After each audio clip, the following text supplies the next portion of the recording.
반갑습니다. 경매 채널 김도현입니다.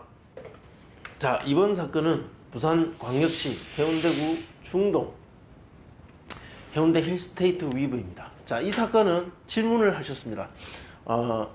우리 유튜브 채널에 바로 질문하신 게 아니라 경매 채널 사이트에 이 아파트에 대한 사건 번호를 남기시고 권리 분석을 부탁하시면서 질문하셨습니다. 자, 그래서 제가 방송 촬영으로 답변해 드리겠다고 해서 이렇게 촬영하게 되었습니다. 자, 사건 내역 보겠습니다. 해운대 중동에 있는 해운대 힐스테이트 위브 T202동 42층입니다. 자, 동부지원 사건이고 물건의 종류는 아파트입니다. 자, 전용 면적 32평. 자, 대지권은 감정 가격에 포함했다. 자, 같이 포함해서 매각한다는 거죠. 자, 등기는 아직 미등기라는 겁니다. 자, 잠깐 설명드리면 이런 집합 건물은 큰 땅이 있습니다. 자, 이 땅에 여러 사람의 소유권이 있는 집을 짓습니다. 이렇게 집을 지었습니다. 그런데 이 땅 전체와 이 건물의 소유자는 한 사람이 아니라 여러 사람의 소유자들이 공동으로 소유하고 있습니다. 그래서 공동주택이라고 하지 않습니까? 자, 이 중에 한 구분의 건물, 구분에 대해서 소유권을 가지는 이 소유자가 이 땅에 대해서는 어떠한 권리를 갖느냐는 겁니다. 다 대충 아시죠? 이 땅은 특정 부분을 잘라서 이 면적에 비례하는 그 안분에서 이 면적에 비례하는 만큼의 토지를 특정 부분에 지정해서 소유하는 것이 아니라 이 전체에 대해서 이 구분된 소유권, 이 건물의 구분 소유권의 그 면적 비율만큼 지분으로서 소유를 하게 됩니다. 따라서 이 아파트 건물을 짓고 나서 토지 등기와 건물 등기 같이 있을 거 아닙니까? 그죠? 따라서 이 건물 소유권은 앞으로 이 건물 구분 소유권의 처분의 그 운명이 따라갑니다. 자, 이것을 팔아서 A라는 사람에서 B라는 사람으로 가면 이 토지의 구분 지분에 대한 소유권도 함께 따라간다. 따라서 토지 등기부는 별도로 필요가 없는 상태입니다. 그래서 이 건물 등기부 등본을 만들고 대지권 원부를 만들어서 이 소유권의 이전에 이 토지 운명은 함께 처리하게 됩니다. 따라서 토지 등기부 등본을 없애고 대지권 원부를 만들게 됩니다. 그런데 이 개발하는 과정에 뭔가 차질이 생겨서 이 절차를 제대로 밟지 못하고 일단 입주를 한다든가 입주하고 또 거래를 한다든가 기타 이런 일이 발생할 수 있습니다. 개발 과정에 순탄치 않아서 이 서류적인 정리 과정을 미처 밟지 못하면 이렇게 아직까지 미등기된 상태에서 거래가 이루어지고 매각이 되고 실제 거주를 하는 그런 일들이 많이 생깁니다. 대부분은 빌라나 소형 아파트 이런 어떤 개인 소규모 업자들의 어떤 개발 과정에 분쟁이 발생해서 이런 일들이 간혹 있습니다. 자, 그런데 이렇게 큰 아파트 단지가 미등기가 된 상태에서 이렇게 지금 거주하고 사용 수익하면서 거래가 되는 경우는 잘 없습니다. 어쨌든 감정에 포함됐고 미등기지만 이 토지의 소유권의 처분은 이 건물에 따라 된다. 이렇게 보고 진행을 한 것입니다. 그러나 이렇게 하고 있지만 그러나 이 부분에 대한 훨씬 더 깔끔한 어떤 권리적 파악 그리고 앞으로의 어떤 계획 이것을 알고 싶다면 언제 이걸 정리하는지 알고 싶다면 관리실이나 기타 이 앞에 이쪽 지역의 정보에 정통한 부동산을 방문해서 이런 부분에 대한 문의를 하고 입찰하시는 것을 권장합니다. 물론 문제가 없다고 하지만 그래도 소유자가 되고 싶어 하시는 분이라면 앞으로의 계획이나 현 상태를 정확하게 한번 파악하시고 입찰하시기를 일단 권장합니다. 자, 토지와 건물은 일괄 매각입니다. 입찰 12일 전입니다. 자, 토지 이 보시면 소유자와 채무자는 신 누구누구로 같은 사람이고 채권자는 이 누구누구로 어떤 개인 채권자입니다. 이들 간에 어떤 거래 관계가 있었고 여기서 뭔가 약속이 지켜지지 않아서 이 채권자는 자신의 채권 만족을 위해서 이 사람의 부동산을 팔아서 나에게 돈을 갚게 해달라고 법원에 신청한 거죠. 자, 그렇게 해서 이렇게 경매를 진행합니다. 신청한 날짜는 2019년 4월 2일입니다. 자, 감정가는 7억 3,500이었으나 한번 유찰되고 이것이 변경되었다가 다시 날짜가 지정되어서 8월 31일에 최저가 5억 8,800만 원에 진행 예정입니다. 자, 사건 접수 내역 보면 문건 접수 내용입니다. 보면 자, 경매 사건이 접수되고 법원에서 어떤 서류적인 절차 과정을 거쳐서 자, 실제로 매각기일을 지정하고 진행하게 됩니다. 이때까지 이 물건에 관련된 이해 당사자 또는 관계자의 권리 신고가 있습니다. 그 권리들 중에서 낙찰받고 나서 낙찰자에게 영향을 줄 법한 자기들끼리 싸우고 찢고 볶고 싸우고 돈을 나눠 가지는 과정이 낙찰자에게 굳이 큰 영향이 없다면 무관하다면 별 관심 가지고 분석할 필요가 없겠죠. 그건 내 문제가 아니니까 우리의 문제가 아니니까. 그러나 낙찰받은 이후에 낙찰자에게 영향을 줄 법한 제 대표적인 게 임차인이죠. 임차인 뭐 이런 권리자들이 남아있다면 이 사람이 나한테 어떤 영향을 주는지 권리적 인수가 있는지 없는지 돈은 다 받는지 안 받는지 명도 과정에서 나를 괴롭힐 것인지 아닐 것인지 기타 등등을 확인하기 위해서 이 권리를 파악하셔야 됩니다. 자, 그래서 특이한 이해관계자나 어떤 권리자가 있는지 그것을 확인하기 위해서 쭉 보는 겁니다. 보면 대부분 그냥 가압류권자, 근저당권자, 기타 채권자들의 어떤 권리 신고나 배당 요구 외에 기타 불편한 권리는 보이지 않습니다. 네, 깔끔한 것 같습니다. 한번 쭉 살펴보셔야 됩니다. 자, 점유관계 조사서. 임차인이 점유하고 있다. 자, 임차인의 권리 신고가 없었는데 임차인 점유라고 되어 있습니다. 이렇게 되면 좀 더 정신을 차리고 이 부분에 대한 권리 분석이 집중적으로 이루어져야 됩니다.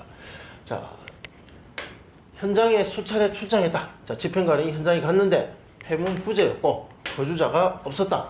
조사 취지를 알리는 안내문을 현장에 두고 왔으나 연락이 없다. 자, 관할 동사무소에 전입세대 열람을 하니까 이 누구누구가 전입돼 있다. 임대차 관계는 알 수 없다. 자, 이 사람이 이 안내문을 봤을 것이고 법원에 가서 관련 서류를 제출하고 나는 이런 권리가 있는 사람입니다. 관계자입니다. 라고 신고를 해야 법원 입장에서도 알 수가 있는데 아무런 신고는 없고 전입세대 열람 내역에 이름만 나온다. 자, 중요한 건 이 사람의 전입 날짜가 됩니다. 자, 그래서 주민등록 등본하고 세대 열람 내역서를 첨부해서 법원에 보고를 했습니다. 자, 여기 보겠습니다. 권리 분석을 본격적으로 해보면 자, 이 임차인에 대한 파악입니다. 자, 이 누구누구라는 이 임차인이 실제로 임차인인지 아니면 그냥 소유자의 가족인지 자, 그 부분은 확인된 바 없습니다. 다만 성이 다른 두 사람의 흔적이 있다는 것입니다. 자, 이 사람의 대항력, 낙찰받은 이후에 낙찰자에게 인수될 것인가 아닌가 이 부분이 가장 중요한 부분입니다. 전입 날짜가 2016년 6월 2일입니다. 자, 그리고 가장 빠른 말소 기준 권리를 찾으면 근저당 자, 이겁니다. 2016년 5월 4일 16년 5월 4일 이것이 말소 기준 등기가 됩니다. 은행에서 대출을 했고 자, 이것이 채권자가 변경돼서 뭐뭐 관리공사라고 되어 있습니다. 어쨌든 채권자가 누구로 변경되었든 이 기준이 되는 날짜 설정 날짜가 16년 5월 4일 그리고 그 권리의 정체를 알 수 없는 어떤 이 누구누구라는 사람이 16년 6월 2일 후순입니다. 날짜가 늦죠. 자, 따라서 이 말소 기준 등기 이후의 모든 권리 등기 자, 가압류, 강제 경매 등기 자, 이런 것들은 모두 다 소멸된다. 사라지고 지워집니다. 그리고 이 임차인의 권리도 낙찰자에게 주장할 수 없다. 자, 주장할 수 없다. 대항력이 없다라고 말합니다. 자, 이것도 없다. 자, 그렇다면 매수인이 인수하게 되는 것을 정리해 보겠습니다. 자, 좀 전에 등기 사항 확인하셨지만 인수할 거 없다. 자, 관리비 연체 가능성은 있습니다. 지금 점유하고 있는 사람이 정상적인 정당한 임차인인가 아니면 그냥 무상 점유자인가 소유자와 이 어떤 관계에 있는 어떤 가족이나 친인척 관계인가 어떤 관계든 간에 대항력이 없습니다.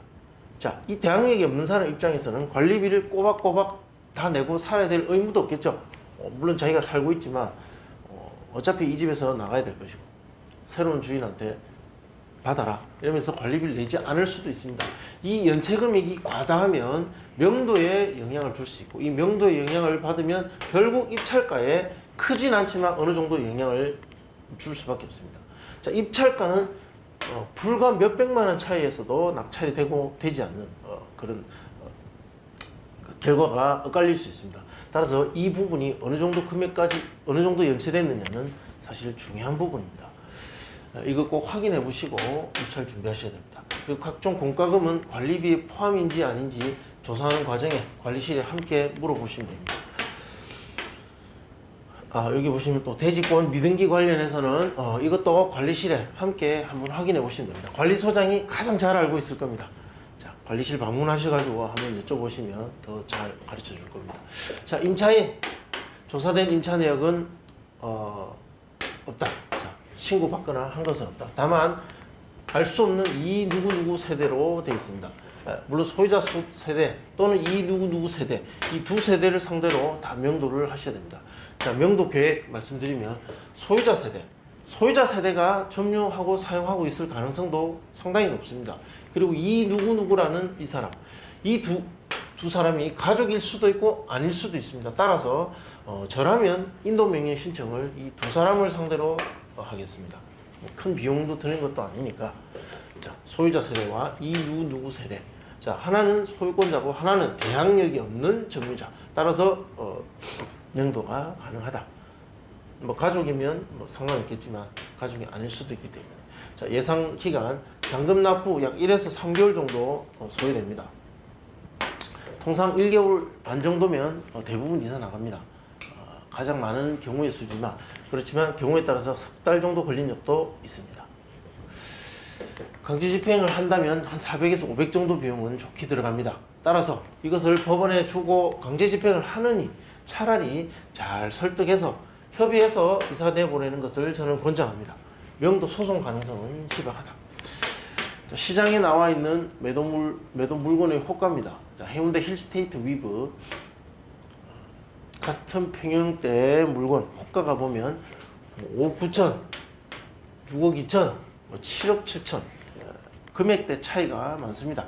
층과 방향 그리고 인테리어의 상태에 따라서 가격 차이는 굉장히 크다. 자, 9억부터 5억 9천, 5억 9천까지 있습니다. 약 3억 1천만 원이나 차이가 납니다. 거의 뭐 웬만한 집 한 채 값 차이가 같은 아파트 안에서 차이가 난다.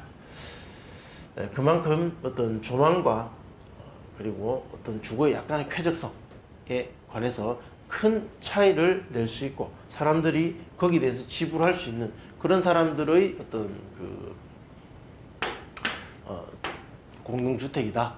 따라서 그것을 반영해서 감안해서 예상 낙찰가 분석을 해야 됩니다. 자, 실거래가를 보면 자, 올해 들어와서 6월 달과 7월 달에 거래가 집중되어 있습니다. 당시 거래 기록을 보면 저층이 5억 중반에서 5억 후반 정도에 있습니다. 여기 보시면 3층은 또 5억 9천 있습니다. 그러니까 6억 이하의 저층이고 그리고 중층을 보면 뭐 여기서는 10몇 층도 중층이네요. 7억 초반 정도의 거래가 형성되어 있습니다. 확실히 저층은 5억대 그리고 중층은 이제 7억대로 올라갑니다. 거의 1억 이상 차이가 나죠. 중층 이상은 1억대로 갑니다. 굉장히 고층으로 가면 거의 8억대 정도까지도 갈 수 있다. 대상물의 가치 자, 감정된 것은 7억 3,500이더라. 저는 적당한 감정이라고 봅니다. 그러나 지금 현재 호가하고 있는 것을 보면 조금 더 가격이 올라 있습니다.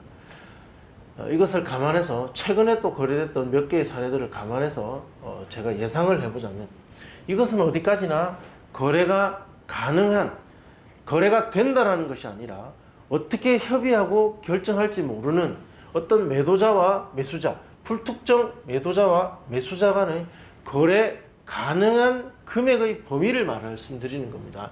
가능성이 높은 구간 저는 8억에서 8억 5천 정도라고 봅니다. 이 8억이 가장 거래 가능성이 높은 금액이 아닌가 싶습니다. 어쨌든 이 금액과 이 금액 사이 8억 2천, 8억 1천, 8억 3천 9백 어떤 금액이 될 수도 있겠죠. 특정 지을 수 없는 어떤 아파트값, 어떤 그 경제적 상황, 행정적 상황, 이제 법적인 상황입니다. 또는 어떤 그 사회적인 상황 이런 것들이 반영돼서 이 금액 범위 안에서 어느 정도 움직인다. 네. 그래서 이 범위를 우리가 어느 정도 예상할 수 있습니다. 8억에서 8억 5천 정도. 8억 조금 안 될 수도 있습니다. 물론 현재의 상태를 보고 예측하는 겁니다. 자, 예상 낙찰가 보면 분석해 보면 8월 10일과 1월 9일 힐스테이트 위브 낙찰 사례가 있었습니다. 당시 면적은 39.1평과 70.5평이었습니다. 30층, 40층. 자, 동양과 남양. 자, 모두 2차에 낙찰되었다. 자, 2차에 낙찰되었다라는 것은 감정이 있고 이 감정에서 바로 낙찰받는 것은 실제 거래가 가능한 금액과의 어떤 이익이 별로 나지 않을 때는 유찰됩니다. 자, 이것이 유찰돼서 2차로 내려오면 이제 매수했을 때 수익이 날 수 있다. 충분한 이익이 있다라는 판단이 되면 이렇게 10대 1 또는 3대 1의 이런 어떤 여러 수요자들이 경쟁해서 매수에 뛰어들게 됩니다. 즉 이것이 뭘 의미하느냐? 이 감정은 시세, 즉 거래가 가능한 그 물건의 거래 가능한 금액 범위가 이 감정 부근에 형성되어 있다는 것이죠. 따라서 유찰시켜야만 충분히 그 이익을 기대할 수 있다. 즉 감정될 시점부터 현재 매각되는 시점까지 한 6개월에서 한 9개월 정도 시간이 있죠. 그 사이에 아파트 값이 크게 오르지 않았다는 것입니다. 유지되거나 또는 떨어졌을 때 2차까지 가서 낙찰이 됩니다. 자, 감정가 7억 8,700과 18억. 자, 이때 거래 가능 금액은 7억 5천. 자, 약간 낮죠. 그리고 16억. 약간 낮습니다. 이 매각 시점에서 한 8, 9개월 정도 전에 감정 시점으로 보고 생각하시면 됩니다. 그 8, 9개월 동안 아파트 값은 유지되거나 약간 떨어졌다. 따라서 2차까지 내려가야만 충분히 그 이익의 범위를 확보할 수 있다. 자, 그때 경쟁률이 10대 1, 3대 1이라는 거죠. 이것은 그 시장의, 이 물건이 있는 그 주변 시장의 수요자들의 반응을 예측할 수 있습니다. 자, 거래 가능 금액은 이랬습니다. 이때 낙찰가는 6억 8,569만 원, 그리고 14억 9천. 자, 이거 거래 가능 금액 대비 그 대비 낙찰가는 91.4와 93.1입니다. 자, 이 표본이 되는 이 데이터들이 많이 있어야 됩니다. 보통 한 5개 이상, 적게는 많게는 10개 정도. 이 많은 데이터들을 가지고 분석해야 되는데 이 분석할 때 이 데이터는 이 시기도 어느 정도 맞아야 되고 이 평형도 맞아야 되고 이 물건의 시장에서 차지하는 그 가치, 힐스테이트 위브라면 어느 정도 신축 아파트로서 유사한 지역적으로 또 성격이 유사한 아파트들의 반응을 가져와야 됩니다. 그러나 데이터가 그렇게 많지는 않습니다. 여기도 이 지역도 많지는 않았습니다. 이 아파트와 비교 분석할 만한 물건이 별로 없다. 자, 없기 때문에 두 개만 하는 것이 아니라 자, 이런 식으로 분석한다는 것만 보여드리는 것이고 제가 어떤 정식으로 의뢰를 받아서 정확한 낙찰가를 여러분한테 제시하는 것이 아니라 이런 식으로 분석해서 한다는 것을 보여드리고 여러분들이 필요하면 제가 경매 채널에서 의뢰도 받고 또는 컨설팅을 해주기도 합니다. 필요하면 이제 의뢰를 하거나 또는 직접 연습을 해서 이렇게 분석하셔서 입찰하시면 되는 겁니다. 저는 어쨌든 이렇게 한다는 것을 보여드리는 것이고 이 두 가지의 데이터만으로 정확한 분석이라고 말할 수는 없습니다. 자, 그들의 생각은 이러할 것이고 이렇게 분석한다는 것을 보여드리는 겁니다. 참고하셔야 됩니다. 자, 입찰 물건 해운대 힐스테이트 위브 호가 하한가 8억일 때 자, 데이터 낙찰가요. 즉 가중 평균을 구하면 92.03 정도 됩니다. 산술 평균이 아니라 가중 평균입니다. 자, 이렇게 했을 때 낙찰가는 7억 3천 정도. 자, 이것이 예상되는 경쟁률을 보정하면 자, 7억 4천 정도 예상이 됩니다. 7억 4천 7백 정도. 자, 그리고 상한가 예상되는 거래 상한가 8억 5천을 적용하면 7억 9천 3백 정도. 자, 이거 정리하면 이렇게 됩니다. 예상되는 거래 가능 금액 범위에 맞게끔 낙찰가율을 적용하면 자, 7억 4,700과 7억 9,300 이 범위 안에 낙찰가가 들어올 가능성이 높다 이렇게 정리할 수 있겠습니다. 자, 우리가 분석하는 것은 숫자를 분석하는 것이 아니라 그 숫자 뒤에 숨어 있는 앞에 이루어졌던 지금 내가 입찰하게 되면 앞에 입찰해서 떨어졌던 사람들이 또 입찰에 들어올 수도 있습니다. 자, 어쨌든 그 시장에 있는 예상되는 수요자들의 머릿속, 그 경쟁자들의 머릿속에 무슨 생각을 하고 어떻게 계산하고 있는지를 추측하고 분석하는 것입니다. 자, 이 숫자 뒤에 있는 그 사람들의 예상되는 경쟁자들의 생각을 여러분들은 분석하셔야 된다는 것이죠. 네, 다른 사람들이 그 물건을 분석할 때 나는 그 물건을 바라보는 그 경쟁자들의 머릿속을 분석한다. 자, 그렇게 접근하셔야 된다는 것입니다. 자, 시청해 주셔서 감사합니다. 좋아요, 구독 신청 부탁드립니다.